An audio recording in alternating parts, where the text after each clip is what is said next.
नमस्कार। Economics Awadh classes YouTube channel पे आपका स्वागत है। आज की इस क्लास में हम लोग उत्पादन के बारे में अध्ययन करेंगे। उत्पादन की इस क्लास में उत्पादन आशय एवं अर्थ, उत्पादन फलन, उत्पादन की अवधारणा। उत्पादन की अवधारणा में हम लोग टोटल प्रोडक्शन, एवरेज प्रोडक्शन तथा मार्जिनल प्रोडक्शन, कुल उत्पादन, औसत उत्पादन तथा सीमांत उत्पादन की परिभाषा एवं सूत्र के बारे में जानेंगे। इसके अलावा इसी क्लास में हम लोग उत्पादन की विभिन्न अवधारणाओं में कुल उत्पादन और सीमांत उत्पादन के बीच संबंध के बारे में जानेंगे तथा सीमांत उत्पादन और औसत उत्पादन के बीच संबंध के बारे में जानेंगे। तो आज की क्लास स्टार्ट करते हैं और देखते हैं उत्पादन किसे कहा जाता है। तो हम लोग जानते हैं कि उपभोक्ता की मांग को पूरा करने के लिए वस्तुओं का उत्पादन करना आवश्यक है। वस्तुओं का उत्पादन उत्पादक द्वारा किया जाता है और प्रत्येक अर्थव्यवस्था में उत्पादन का यह कार्य जो है वह लगातार चलता रहता है। उत्पादन के अगर अर्थ की बात की जाए तो आगतों के माध्यम से निर्गतों का निर्माण करना ही उत्पादन कहलाता है। जैसे हम कह सकते हैं कि भूमि के एक टुकड़े पर श्रम,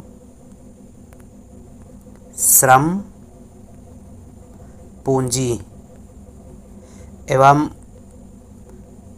बीज ये आगत हुए। आदि आगतों से गेहूं प्राप्त करना। जब गेहूं प्राप्त करते हैं तो गेहूं को उत्पादन कहते हैं, गेहूं को निर्गत कहते हैं। इसी प्रकार से हम कह सकते हैं कि कपड़ा मिल में जब श्रम, पूंजी एवं धागे जैसी आगत का प्रयोग करके निर्गत के रूप में कपड़ा बनाते हैं तो इसे कपड़े का उत्पादन कहते हैं। तो यह भौतिक उत्पादन हुआ। अर्थव्यवस्था में भौतिक उत्पादन के अतिरिक्त सेवाओं का भी उत्पादन किया जाता है। जैसे अध्यापक, डॉक्टर, अध्यापक, वकील, गायक, कर्मचारी आदि जो हैं अर्थव्यवस्था में सेवाओं का उत्पादन करते हैं। अब विभिन्न साधनों को आपस में संयोजित करने के उपरांत जो प्रतिफल प्राप्त होता है उसे उत्पादन कहते हैं। विभिन्न साधन के अंतर्गत भूमि, श्रम,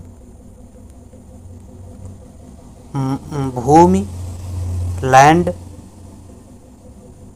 लेबर, पूंजी, साहसी और संगठन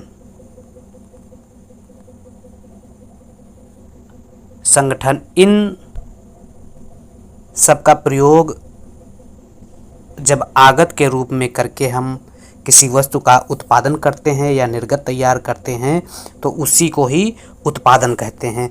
तो कहा जा सकता है कि विभिन्न साधनों को आपस में संयोजित करके विभिन्न साधन land, capital, labour, entrepreneur, organisation इनको संयोजित करने के उपरांत जो प्रतिफल प्राप्त होता है उसी को उत्पादन कहते हैं। यह जो प्रतिफल प्राप्त होगा इसी को प्रोडक्शन कहा जाता है। किसी वस्तु में उपयोगिता का सृजन करना उत्पादन होता है, या यह परिभाषा के रूप में कह सकते हैं कि किसी वस्तु में उपयोगिता का सृजन करना ही उत्पादन कहलाता है। इसके अलावा उत्पादन एवं उपभोग दोनों आर्थिक क्रिया हैं। आर्थिक क्रिया में उपयोगिता का सृजन एवं विनाश दोनों होता है। तो उत्पादन एवं उपभोग दोनों आर्थिक क्रिया हैं। यह उत्पादन की अर्थ या आशय के संबंध में कुछ महत्वपूर्ण बातें थी। इसके अलावा अब उत्पादन फलन के बारे में जान लेते हैं। तो उत्पादन फलन उत्पादन की मात्रा एवं उत्पादन के निर्धारकों के मध्य तकनीकी संबंध व्यक्त करने वाले फलन को उत्पादन फलन कहा जाता है। उत्पादन फलन किसे कहते हैं? उत्पादन की मात्रा एवं उत्पादन के निर्धारकों के मध्य तकनीकी फलन व्यक्त करने वाले तकनीकी संबंध व्यक्त करने वाले फलन को उत्पादन फलन कहते हैं। अब उत्पादन के निर्धारक होंगे भूमि, श्रम, पूंजी, साहसी, यह सब उत्पादन के निर्धारक होंगे। तो उत्पादन के निर्धारक जब आपस में उत्पादन के निर्धारक और उत्पादन की मात्रा के बीच जो तकनीकी संबंध होता है उसी को उत्पादन फलन कहा जाता है। इसमें Qx बराबर function of land, capital, labour, entrepreneur, organisation, यह जो Qx उत्पादन यह आश्रित चर है। उत्पादन की मात्रा जो है यह आश्रित चर है और इसे उत्पादन की मात्रा या निर्गत भी कहा जाता है।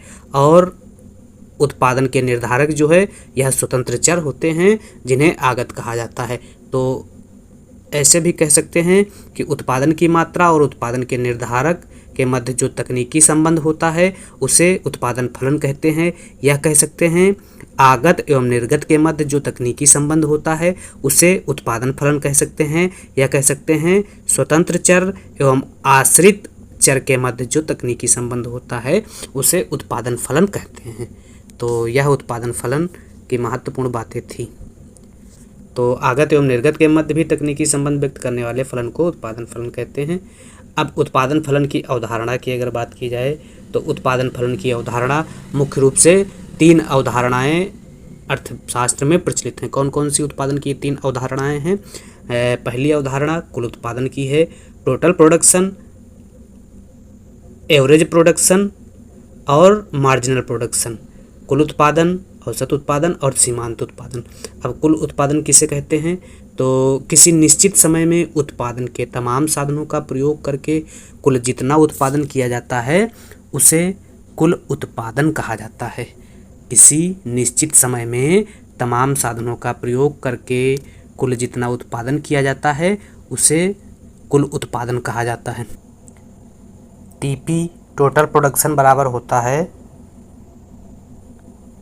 Summation MP total marginal production का योग जो है वह टोटल प्रोडक्शन कहलाता है। या कह सकते हैं टोटल प्रोडक्शन बराबर एवरेज प्रोडक्शन औसत उत्पादन गुणे साधन की इकाई n, यह कुल उत्पादन का सूत्र है। तो कुल उत्पादन किसे कहा जाता है? किसी निश्चित समय में उत्पादन के तमाम साधनों का प्रयोग करके कुल जितना उत्पादन किया जाता है उसे कुल उत्पादन कहते हैं। मतलब अर्थव्यवस्था में जो उत्पादन हुआ है उसे ही कुल उत्पादन कहा जाता है। औसत उत्पादन किसे कहा जाता है? तो कुल उत्पादन में परिवर्तनशील इकाई की संख्या से भाग देने पर जो प्रतिफल प्राप्त होता है उसे औसत उत्पादन कहा जाता है।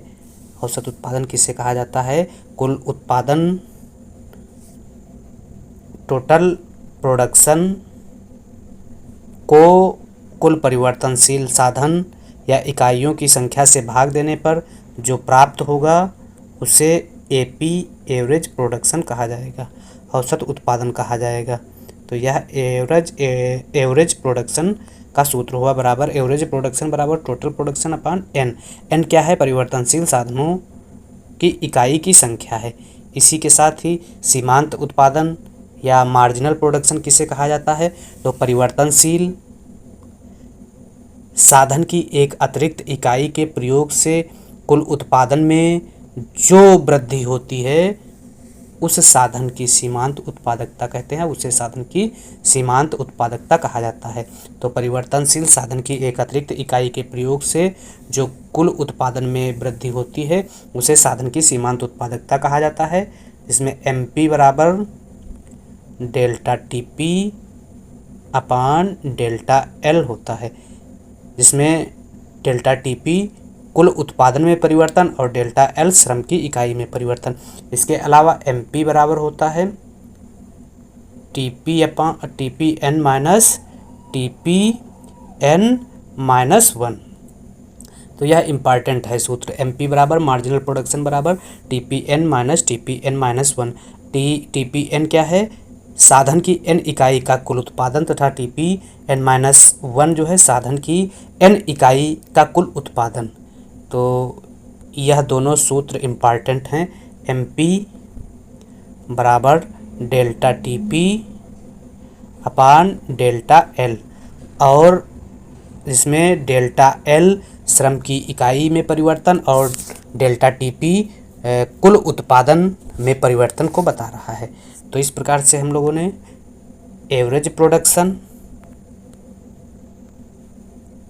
मार्जिनल प्रोडक्शन, कुल उत्पादन, टोटल प्रोडक्शन, कुल उत्पादन, औसत उत्पादन और सीमांत उत्पादन के बारे में जाना। अब उत्पादन की विभिन्न अवधारणाओं की अनुसूची के माध्यम से हम लोग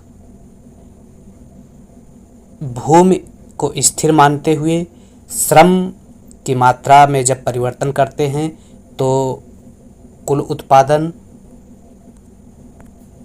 सीमांत उत्पादन और औसत उत्पादन ज्ञात करेंगे इस आरेख की सहायता से, जिसमें कुल उत्पादन के बारे में हम जानते हैं। पहले क्या है कुल उत्पादन? तो भूमि सब हर स्थिति में या हर चरण में एक है या स्थिर है। भूमि की मात्रा स्थिर रहने पर तथा श्रम की इकाई बढ़ाने पर प्रारंभ में क्या होता है? कुल उत्पादन बढ़ रहा है। प्रारंभ में टोटल प्रोडक्शन क्या है? 0 है, फिर 20, फिर 50, फिर 90, फिर 110, 120, फिर 140, 150, 150 घटने लगा, 140, 120। तो जैसे जैसे परिवर्तनशील श्रम की इकाई बढ़ाई जाती है, टोटल प्रोडक्शन क्या हो रहा है? बढ़ रहा है, स्थिर हो रहा है और फिर घटने लग रहा है। इकाई 3 तक टोटल प्रोडक्शन या कुल उत्पादन बढ़ रहा है तेजी से, फिर धीमी गति से बढ़ रहा है, फिर स्थिर हो जा रहा है, फिर घटने लगता है। तो अगर ऐसे कहा जाए कि टोटल प्रोडक्शन का अगर आरेख बनाया जाए तो यह आरेख बनेगा, यह मान लेते हैं 150 हो जाएगा। तो 150 पे स्थिर हो जाएगा। प्रारंभ में क्या हो रहा है? टोटल प्रोडक्शन बढ़ रहा है, फिर घटती दर, प्रारंभ में बढ़ती दर से बढ़ रहा है, फिर घटती दर से बढ़ रहा है, फिर स्थिर हो रहा है और फिर घटने लगता है। तो टोटल प्रोडक्शन 7वीं इकाई के बाद जो है वह घटने लगता है। तीसरी इकाई के बाद घटती दर से बढ़ता है, तीसरी इकाई के पहले बढ़ती दर से बढ़ता है, तीसरी इकाई से 7वीं इकाई तक घटती दर से बढ़ता है, फिर 6ठी और 7वीं इकाई में स्थिर हो जाता है, फिर घटने लगता है। तो यह टोटल प्रोडक्शन का आरेख हुआ। टोटल प्रोडक्शन का आरेख, यह टोटल प्रोडक्शन का आरेख हुआ। प्रारंभ में तेज़ी से बढ़ा, फिर घटती दर से बढ़ा, फिर स्थिर हुआ और फिर घटने लगा। अब इसके बाद औसत उत्पादन और सीमांत उत्पादन की बात अगर की जाए तो औसत उत्पादन में क्या है? औसत उत्पादन कैसे निकालेंगे? तो औसत उत्पादन निकालने के लिए एवरेज प्रोडक्शन बराबर होता है Tp/n। टोटल प्रोडक्शन दिया गया है और बटे n श्रम की इकाई को लिया जाएगा। तो एवरेज प्रोडक्शन, तो 20 को जब 1 से भाग करेंगे तो 20 आएगा, 50 को 2 से भाग करेंगे 25 आएगा, 90 को 3 से 30 और 120 को 4 से 30। तो एवरेज प्रोडक्शन क्या हो रहा है?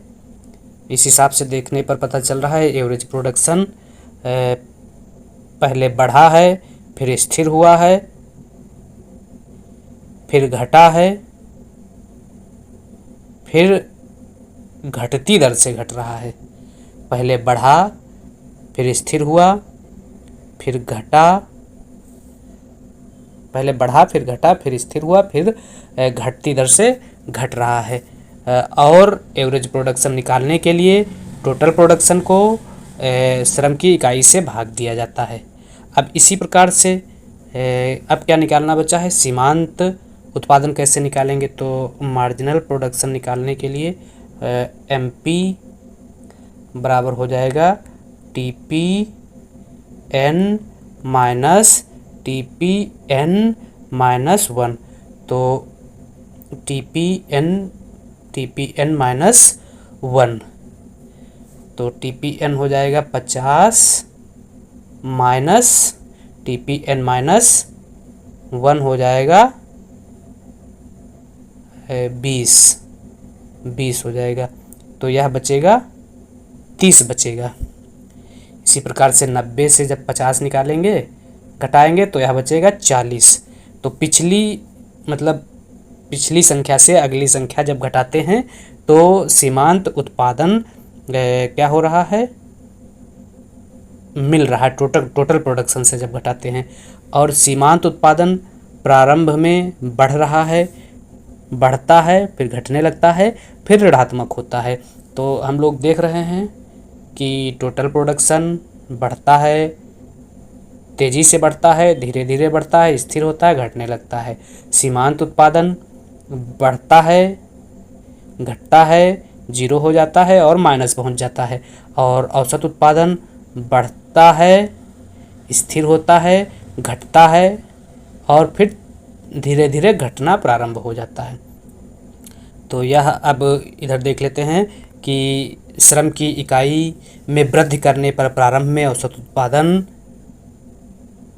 सीमांत उत्पादन दोनों बढ़ते हैं, ठीक है। फिर अपने अपने अधिकतम बिंदु पर पहुंचकर दोनों ही घटना प्रारंभ करते हैं। औसत उत्पादन और सीमांत उत्पादन वक्रों की आकृति अंग्रेजी के यू आकार की होती है। सीमांत उत्पादन घटते घटते शून्य हो जाता है और उसके बाद ऋणात्मक भी हो जाता है, अर्थात MP x अक्ष को काटता हुआ नीचे की तरफ पहुंच जाता है। औसत उत्पादन घटता तो है पर वह कभी शून्य नहीं होता या ऋणात्मक नहीं होता है। AP एवरेज प्रोडक्शन x अक्ष के ऊपर ही रहता है। अगर एवरेज प्रोडक्शन और मार्जिनल प्रोडक्शन के आरेख की बात की जाए तो यह एवरेज प्रोडक्शन हो जाएगा और यह मार्जिनल प्रोडक्शन हो जाएगा। मार्जिनल प्रोडक्शन क्या हुआ है, प्रारंभ में बढ़ा है, फिर शीर्ष पर हुआ है, फिर घटने लगा है और घटते घटते इतनी तेज़ी से घटा, जीरो हुआ और फिर क्या हो गया, ऋणात्मक हो गया। लेकिन एवरेज प्रोडक्शन बढ़ रहा है, शीर्ष पर पहुंचा है, धीरे धीरे घटने लगा और लेकिन यह जो है घटकर जीरो या ऋणात्मक नहीं होगा। तो यह एवरेज प्रोडक्शन और मार्जिनल प्रोडक्शन के आरेख की बातें थी। अब इसमें अगर संबंध की बात की जाए, एवरेज प्रोडक्शन, मार्जिनल प्रोडक्शन और टोटल प्रोडक्शन में अगर संबंध की बात की जाए तो कुल उत्पादन और सीमांत उत्पादन में कैसा संबंध होगा, तो यह संबंध एक आरेख की सहायता से कुल उत्पादन और मार्जिनल प्रोडक्शन का जब आरेख बनाएंगे तो उसी से समझा जा सकता है।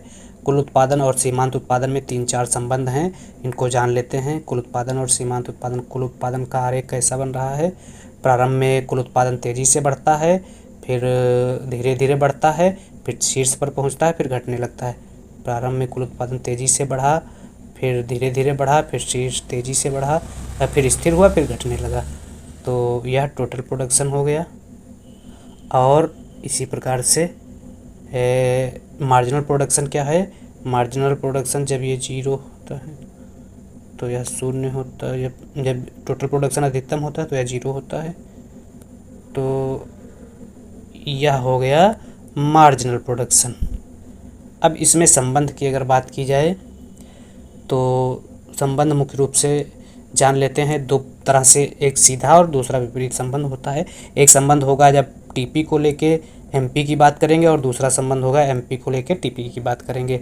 तो पहले जब कुल उत्पादन बढ़ती हुई दर से बढ़ता है तो सीमांत उत्पादन भी बढ़ता है। जब क्या होगा, कुल उत्पादन बढ़ती दर से बढ़ रहा है यह स्थिति में, तो सीमांत उत्पादन भी बढ़ रहा है। जब कुल उत्पादन घटती दर से बढ़ रहा है तो सीमांत उत्पादन घट रहा है। यह कुल उत्पादन जब घटती दर से बढ़ रहा है तो सीमांत उत्पादन क्या हो रहा है, घट रहा है। इसके अलावा जब कुल उत्पादन अधिकतम होता है तो सीमांत उत्पादन, जब कुल उत्पादन टीपी अधिकतम होता है तो सीमांत उत्पादन यह क्या है, यहाँ पे जीरो है और जब कुल उत्पादन अधिकतम होता है तो सीमांत उत्पादन 0 हो जाता है, और जब कुल उत्पादन घटने लगता है तो सीमांत उत्पादन क्या होता है, ऋणात्मक हो जाता है, या मार्जिनल प्रोडक्शन ऋणात्मक हो जाता है। तो यह 4 संबंध हैं। 4 संबंध कौन से हैं, फिर से एक बार देख लेते हैं। जब कुल उत्पादन बढ़ती दर से बढ़ता है तो सीमांत उत्पादन भी बढ़ता है। तो कुल उत्पादन यह जब बढ़ती दर से बढ़ता है तो सीमांत उत्पादन बढ़ता है। कुल उत्पादन जब घटती हुई दर से बढ़ता है तो सीमांत उत्पादन घटने लगता है, और कुल उत्पादन जब अधिकतम होता है तो सीमांत उत्पादन शून्य होता है, और कुल उत्पादन जब घटने लगता है तो सीमांत उत्पादन ऋणात्मक हो जाता है। इसके अलावा देखते हैं इसी आरेख में, जब सीमांत उत्पादन बढ़ती दर से बढ़ता है, यह जब बढ़ती दर से बढ़ेगा तो कुल उत्पादन बढ़ती दर से बढ़ेगा। जब सीमांत उत्पादन बढ़ती दर से बढ़ेगा तो कुल उत्पादन भी बढ़ती दर से बढ़ रहा है।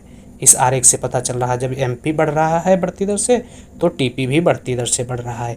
इसके अलावा जब सीमांत उत्पादन घटता है तो कुल उत्पादन घटती हुई दर से बढ़ रहा है। जब सीमांत उत्पादन क्या हो रहा है, यह घट रहा है। इन दोनों आरेख के बीच में या रेखा के बीच में जब सीमांत उत्पादन घट रहा है तो कुल उत्पादन घटती हुई दर से बढ़ रहा है।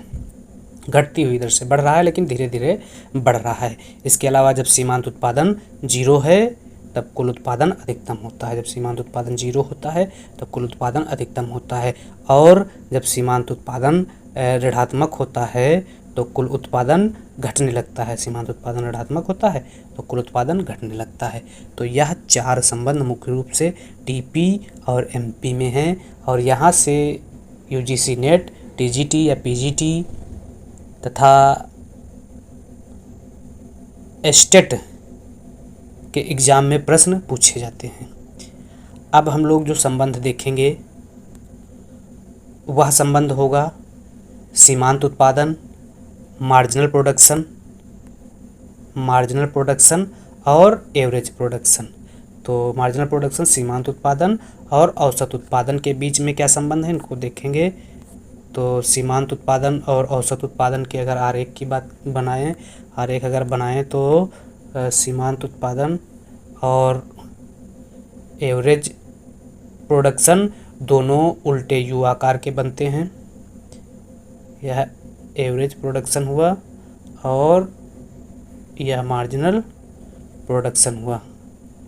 अब इन दोनों में क्या संबंध है तो देख लेते हैं। अगर पहले संबंध की बात की जाए तो जब सीमांत उत्पादन औसत उत्पादन से अधिक रहता है, सीमांत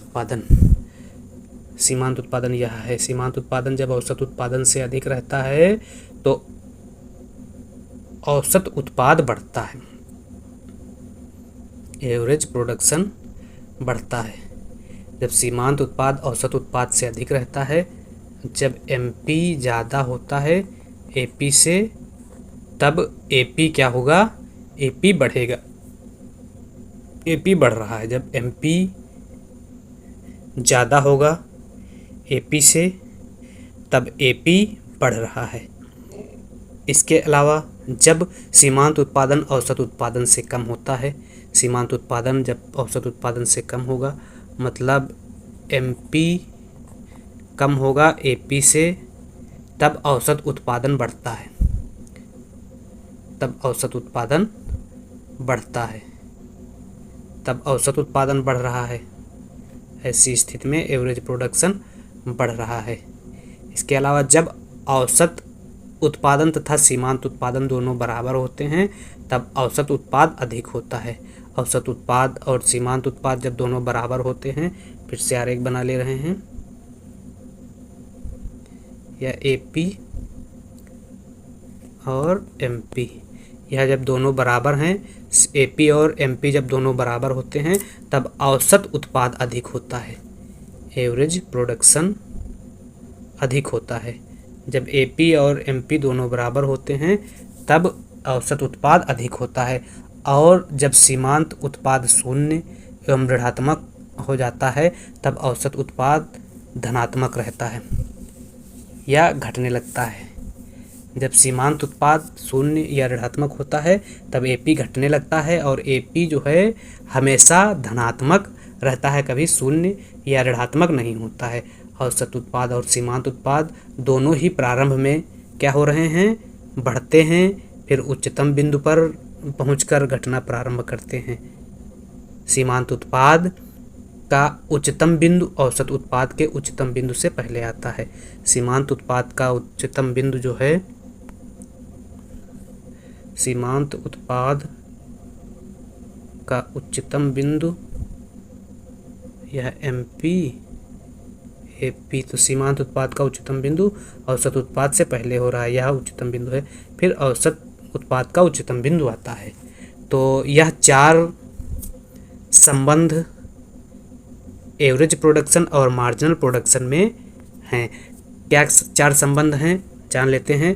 जब एमपी ज़्यादा होता है एपी से, जब एमपी कम होता है एपी से, जब एमपी बराबर होता है एपी के, यह 4 हो गए। और बाकी एक यह 3 हो गए, बाकी एक क्या है, जब एपी घटता है और एमपी 0 या ऋणात्मक होता है। इसके अलावा औसत उत्पादन और सीमांत उत्पादन दोनों ही प्रारंभ में बढ़ते हैं, फिर उच्चतम बिंदु पर पहुंचकर घटना प्रारंभ करते हैं, जिससे एपी और एमपी का आकार जो है उल्टे यू आकार का हो जाता है। सीमांत उत्पादन का उच्चतम बिंदु औसत उत्पादन के उच्चतम बिंदु से पहले आता है। जब एमपी ज़्यादा होता है एपी से, जब एमपी, अगर आरेख बनाएं तो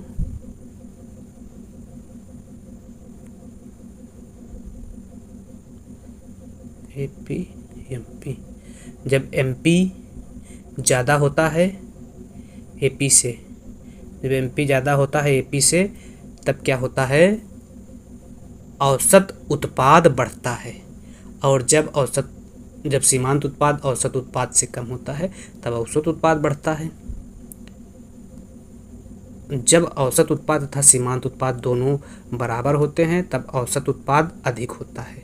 तो दोनों बराबर होते हैं तब औसत उत्पाद क्या होता है, अधिक होता है। तो यह 4 संबंध हम लोगों ने एपी और एमपी में देखे। इसके अलावा अब जो नेक्स्ट क्लास रहेगी उत्पादन के संबंध में, वह उत्पादन के प्रकार होंगे, जिसमें अल्पकालीन उत्पादन फलन और दीर्घकालीन उत्पादन फलन के बारे में हम लोग जानेंगे। अल्पकालीन उत्पादन फलन को परिवर्तनशील अनुपात का नियम कहा जाता है तथा दीर्घकालीन उत्पादन फलन को पैमाने का प्रतिफल कहा जाता है। अल्पकालीन उत्पादन फलन एवं दीर्घकालीन उत्पादन फलन को आरेख की सहायता से डिटेल से समझने का प्रयास करेंगे। अगर आप लोग economics Awadh classes YouTube channel पे पहली बार वीडियो देख रहे हैं तो चैनल को लाइक, शेयर और सब्सक्राइब करें। धन्यवाद।